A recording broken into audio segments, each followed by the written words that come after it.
I am really honored to be sitting here doing a fireside chat by one of the leading businessmen in Egypt. Let me start by talking about first Qala Holdings, recognizing the vital role the private sector can play as part of the solution in addressing the twin challenge of urgency to achieve the Sustainable Development Goals, which combat climate change. Qala has been committed to contributing through its group of businesses, and we saw some of those yesterday, to support the transition to a low-carbon, decarbonized society. As an early mover, leading by example in paradigm shifts and creating growth opportunities while mitigating related climate risks, it's joined the Net Zero Coalition in 2019, one of the first 177 companies to do so, and has also joined is a signatory of the African Business Leadership Coalition for climate action in Africa. The company has environmental sustainability strategy, and I emphasize this aspect because we are here at COP27. And this strategy runs deep within its DNA, goes beyond compliance as a partner of choice since inception with like-minded DFIs, bilateral and multilateral, and global credit export agencies. The environmental sustainability commitment encompasses everything from product design to resource consumption, waste management, recycling, and upcycling. Company has brought, and under Dr. Ahmed leadership, a lot of mega projects, green transformative projects. And I would like to just play a very short video right now of one of our big projects that are making a huge difference economically, environmentally, and socially in Egypt. فخليني أوجه الشكر مرة تانية للدكتور أحمد هيكل ولشركة القلعة وأهنيهم على هذا الافتتاح. فخليني أوجه building companies sustainably and responsibly, from المصرية للتكرير, Egyptian refining company, to طاقة عربية, to توازن, which is Icaro, solid waste management, greenfield projects started, developed, acquired, and started from scratch over 80 plus companies, created over 40,000 jobs. Allow me to welcome Dr. Ahmed Heikel and start to ask him some questions. I want to start with something that you said, and I disagree a little bit. The goal is not to decarbonize, as far as I'm concerned. The goal is to reduce emission substantially over time. If the goal is to reduce emission over time, then I am a very big proponent. If it's to decarbonize and it's the Green Coalition, I am part of that, but I know that I recognize that that will take a very, very long time to fix. Why am I saying that? I'm saying that because initial conditions matter. We are in a carbonized economy. So anything we do to reduce emission from the current baseline is extremely important. Don't tell me that all the emissions that are taking place amongst the upstream oil and gas companies globally, we cannot reduce that substantially over time and reduce emissions in a very large way. And we were part of a coalition, a consortium that was trying to capture the emissions, the flared gas, and Khalid Abu Bakr is here. We were trying to capture the flared gas in one of the gas fields and turn it into electricity for, so that is extremely important. But if we start talking about in ERC, in our refinery, there are a lot of small actions that we could do, and they would have an enormous impact on carbon reduction. It is ridiculous, in my view, to only talk about green, because green would take a very long period of time, and we don't have this time. And the way to reach our emission goals is by working with the upstream oil and gas companies for them to reduce substantially the emissions.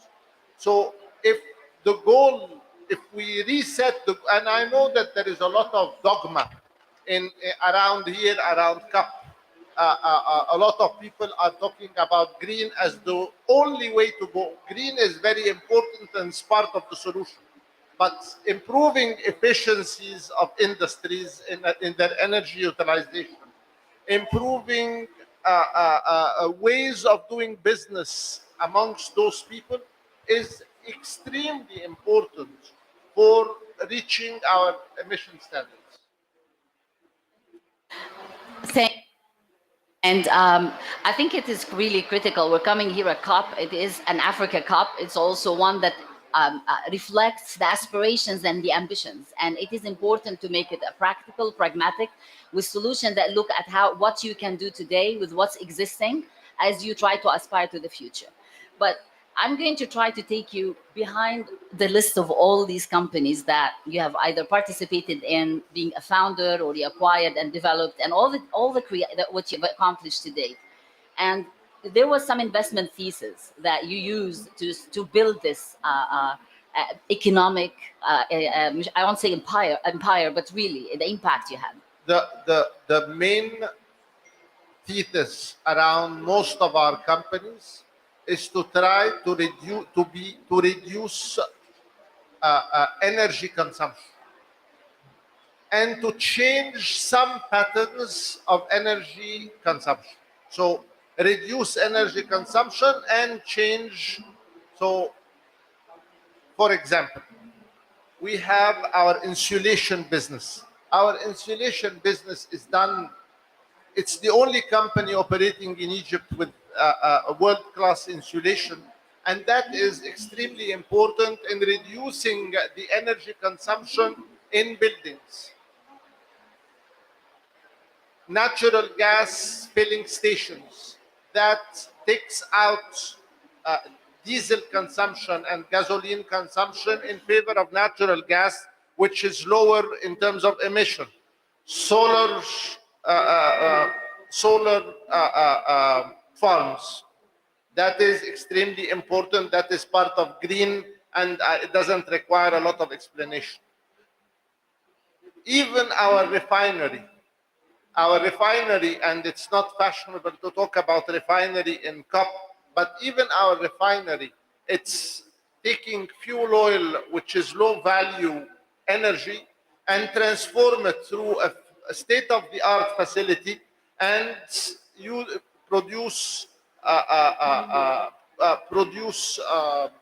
Euro 5 diesel, Euro 5 gasoline, Euro 5 jet, etc.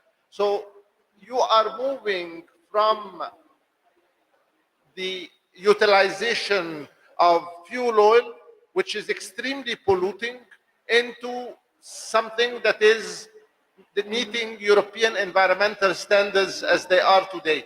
That cuts emissions tremendously. The impact of ERC on the local, on the carbon emission in Cairo has been enormous. So as a whole, it is not true that being more efficient, moving with different energy sources so coupling energy sources to the right utilization. You don't need a shotgun of diesel to produce electricity. You can, like what we've done in Al-Wadi Jadid Governorate, transforming Al-Wadi Jadid into natural gas utilization there. That took away a lot of carbon through the use of bottling, the use of diesel to generate electricity, and has transformed it into natural gas, and it's profitable. So we did not have to sacrifice profitability for reducing emissions substantially. This is an extremely important point. So being good for the environment or trying to do what...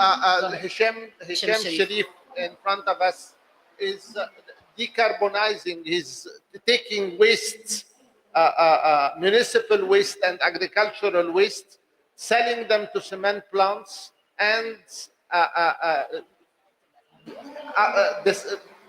taking out a lot of utilization of coal, because the alternative fuel is coal and petcoke. So by selling them RDF and biomass, he is decarbonizing, because he is taking out a lot of the utilization of coal and petcoke.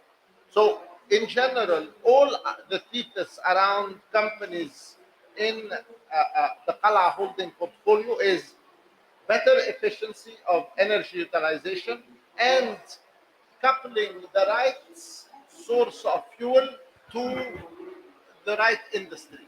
Those are two of the most important theses, and I think we have done enormous amounts of reduction in carbon emissions through the Qala Holding subsidiaries.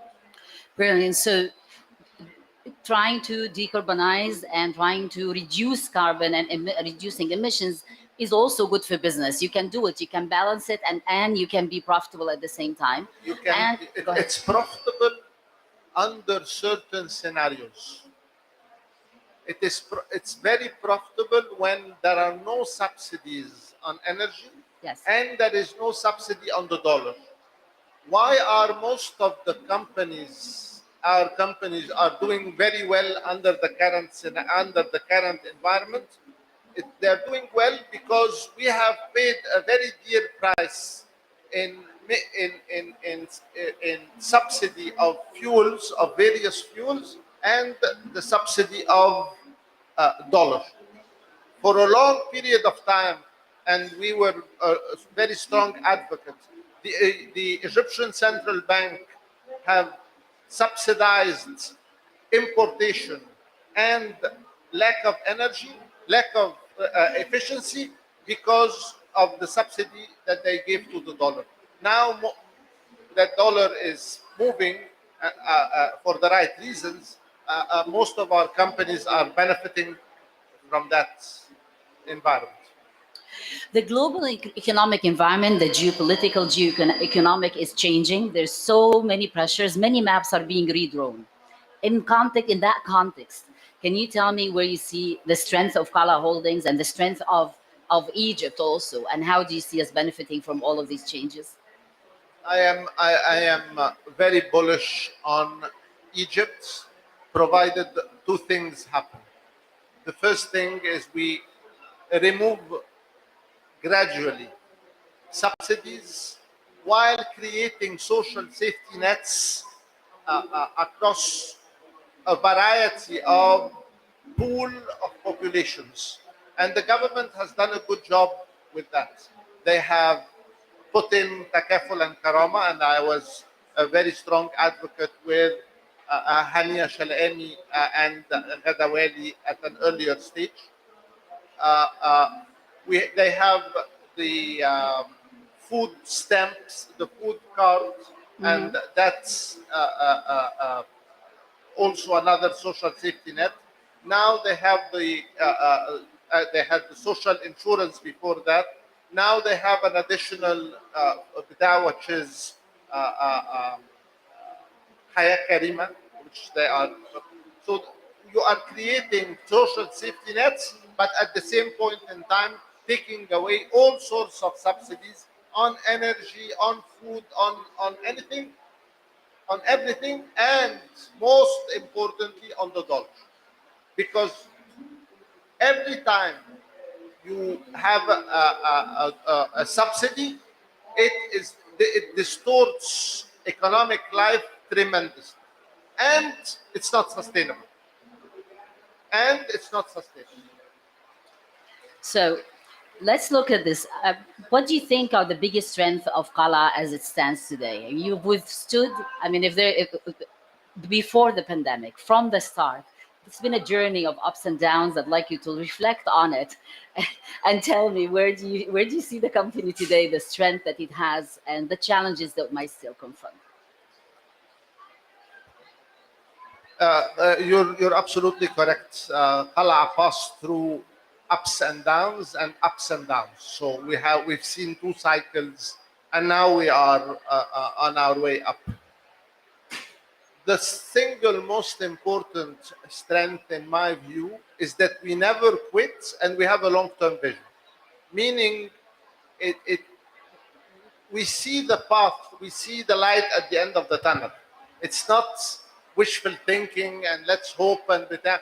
We have a certain view that things will pan out in a certain way. I'm a very strong believer that at the end of the day, there will be no subsidies and there will be no, they're not sustainable, and the dollar will be priced correctly. No. For a very simple reason, there is no other way. It's you can. I want to give a very good life to all the Egyptian population, but I firmly believe that that is not going to be done through subsidies.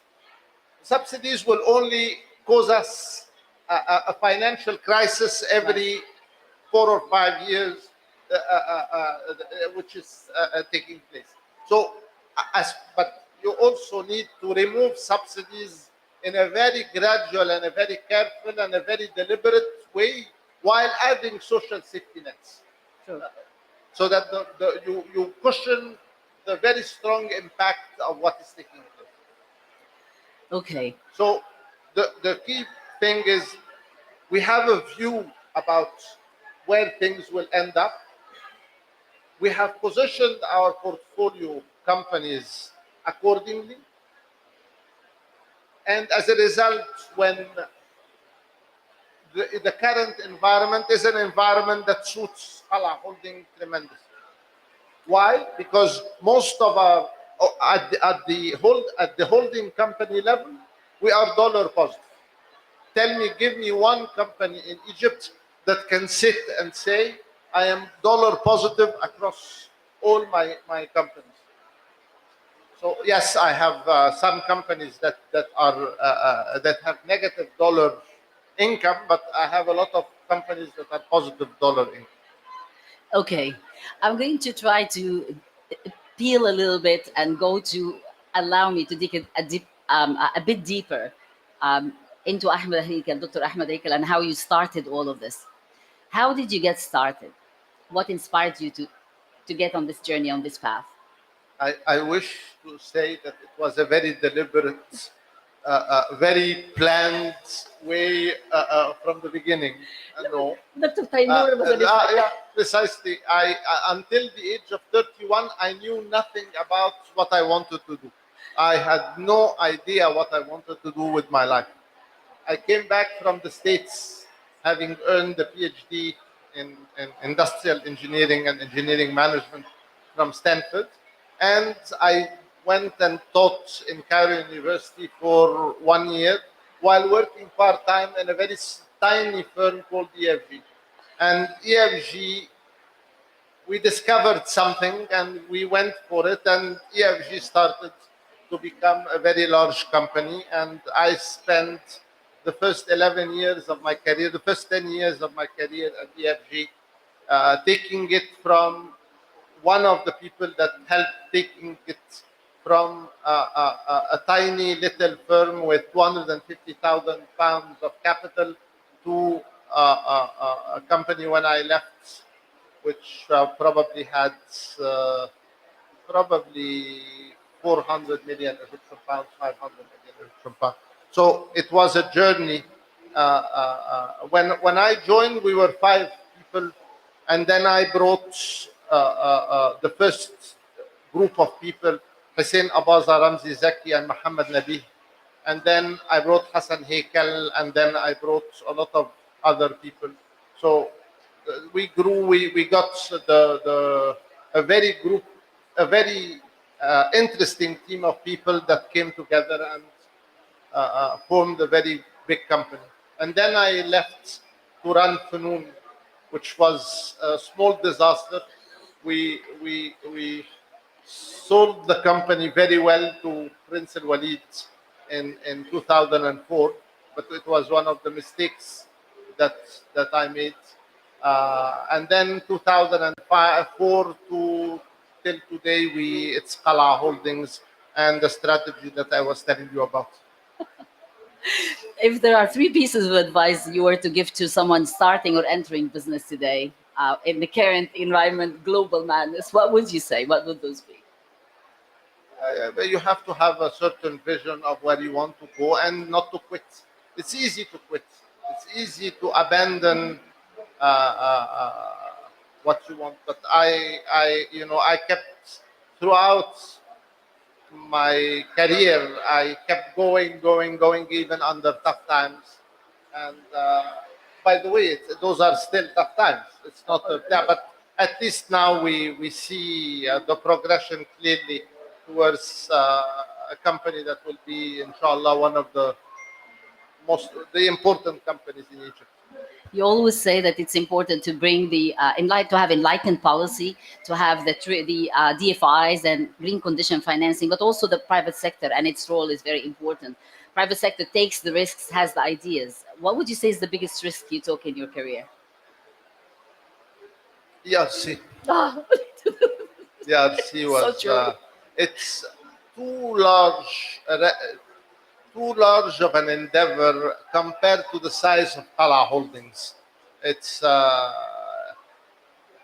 ERC is a mammoth company, and it could have very well taken us under. But alhamdulillah, things are paying off in a very good way, and what we endured, inshallah, will be compensated in the future in a good way. It's trying to stay on top of everything, and those who know you know how many hours you put in and how hard you work. How do you keep up? How do you stay continued learning? We're all trying to stay on top of information. What sources do you use? What do you do? When do you do it? My work is my hobby. Yeah. That's the biggest problem, is that I am. Those who work with me, they know that this is Workaholic. what I enjoy doing, and it's my hobby. So it's not work for me. For me, I can, if you like what you're doing, and this is my advice to anybody, including my kids, you have to do what you love, because you will not be able to endure the very long hours unless you love what you do. Each of us has a person, one, two, three, along their career that typically affect you or inspire you or push you ahead. Who is that one person for Dr. Ahmed Hekel? Which one affected you, inspired you the most? Certainly my father, 1, 2, and 3, and then 4, Dr. Taimur. And then Dr. Okay.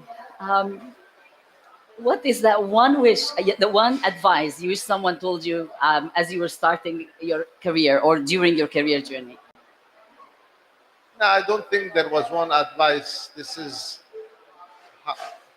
you aspire to do the right things.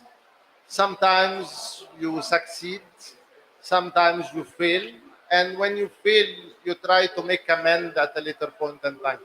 But this is, you try to do the right things. Some call you a financial engineer, and I'm going to call on the audience each here to give me one word when you think of Dr. Ahmed Hekel. One word. Paki. لا لا لا لا بالراحة عليا بالراحة عليا. Great entrepreneur's vision. Malak. A risk taker. This is Dr. Ahmed Hekel. all يعني ما عدا يعني الحمد لله. I don't think that a lot of people here have gotten it wrong, but risk taker, correct. I take risks, but I think that the risks I take are relatively measured. Sometimes what people see from the outside may not necessarily be what is the amount of risk from the inside. Imperfect information may tend people to think that we take on more risk than what is there. But maybe you know, obviously I take on a lot of risk. My risk tolerance is higher than most. And I think it has gotten us far sometimes. Alhamdulillah. And I'm going to call on others that are not as close in the circle. Dr. Layla, Ambassador Layla. لا لا امباسدر ليلى لا If تعرفني. one word is describing امباسدر ليلى تعرفني وانا طب قولي لي بقى one we word met- انت تعرفيه قوي. we met in kindergarten. Oh my so- God. So the one word you used to describe him. لا I don't think حرام unfair. لا. صعب؟ لا عدي عدي. طيب أنا عايزة I'm seriously, it's important. Dalia wants to say something. She told me. She raised her hand. Okay, go ahead. تفضل.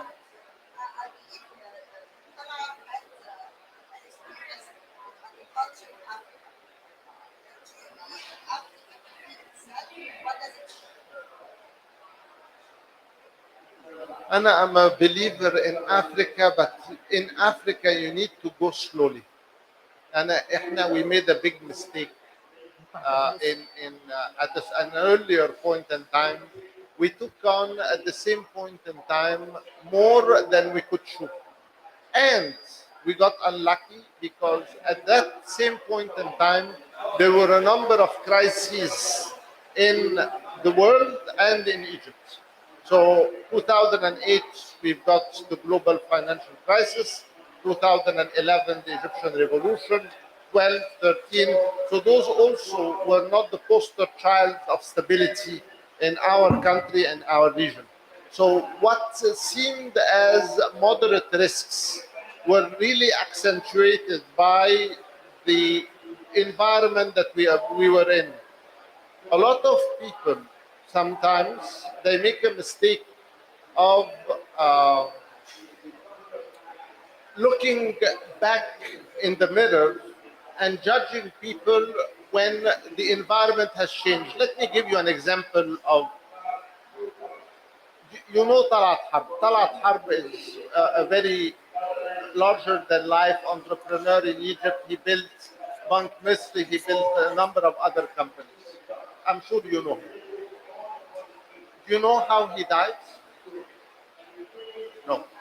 Talat Harb in 1939, when the World War II started, there was a run on Bank Misr deposits because Talat Harb had taken a lot of short-term liabilities in the form of deposits and put them in long-term fixed assets, which are fantastic for Egypt. But so Talat Harb was fired from Bank Misr in 1940, and I know firsthand how this happened because one of my father's friends was Samiha Afifi, who was the daughter of Hafiz Basha Afifi, who used to be a pal of Talat Harb, and they formed together most of those companies. Talat Harb was fired from Bank Misr in 1940 in a very acrimonious board meetings because the run on Bank Misr's deposits, the deposit of the depositors, they could not meet it, and so they had to go to Bank Al Ahli, who was run by the British, and they said, okay, we're going to give you 15 million sterling, which at the time was a very large amount, and it allowed Bank Misr to avert a disaster. But the price was the person who made that was going to be, that they wanted him fired. So Talat Harb was fired in 1940 and he died بالحسرة in 1941. 8 months later, alhamdulillah that you know that he was a great man. Back You then. know, but you don't know how he ended up. Okay? I can give you a lot of examples. I'll give you another example. If we have another couple of minutes, I'll give you another example. And I was studying at Stanford, and they asked me to give a lecture on a very strange topic. The political movements in the in Egypt and the Middle East. So, and I, coming from the family I'm coming from, I know how to say that. So, but it was very strange for me that they changed the auditorium to a much larger auditorium. I go in this auditorium and I find in front of me 250 students. And the first person sitting in this chair was a guy who is considered to be a failure, who was considered to be a failure at the time. His name is Steve Jobs. Steve Jobs had just been fired from Apple, and he had time on his hands, so he was there. We went to, and then after that, he came to me. He said, "I enjoyed your talk." We went on a couple of coffee with that. But at the end of the day, success and failure of people goes through. Steve Jobs after that became who he is. But so I want to tell you that judging success and failure is temporal, and if you are able to sustain the next cycle, okay, because you may not have another cycle a la Talat Harb. You may have another cycle like Steve Jobs. So those are.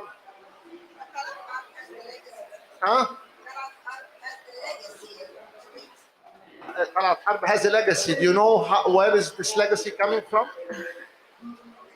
No. Talat Harb from 1941 till 1952 was considered the guy who is the greatest failure. It's only Talat Harb is a guy who was against Hizb al-Wafd and was more inclined to al-Asr. And Talat Harb got his revenge back in 1953. When was Talat Harb Square named? بعد الثورة. So الثورة هي اللي ردته اعتباره يعني. So we talk about legacies. My last question. What would you like to be remembered for, Dr. Ahmed? What do I like to be remembered for? I don't, but having tried, succeeded in some, failed in some, and hopefully at the end I come up on top. Absolutely. And you had amazing fun along the way. I want to thank you. I want to thank you for the time. Does anybody have any questions? Dr. Ahmed, thank you so much. I truly enjoyed this.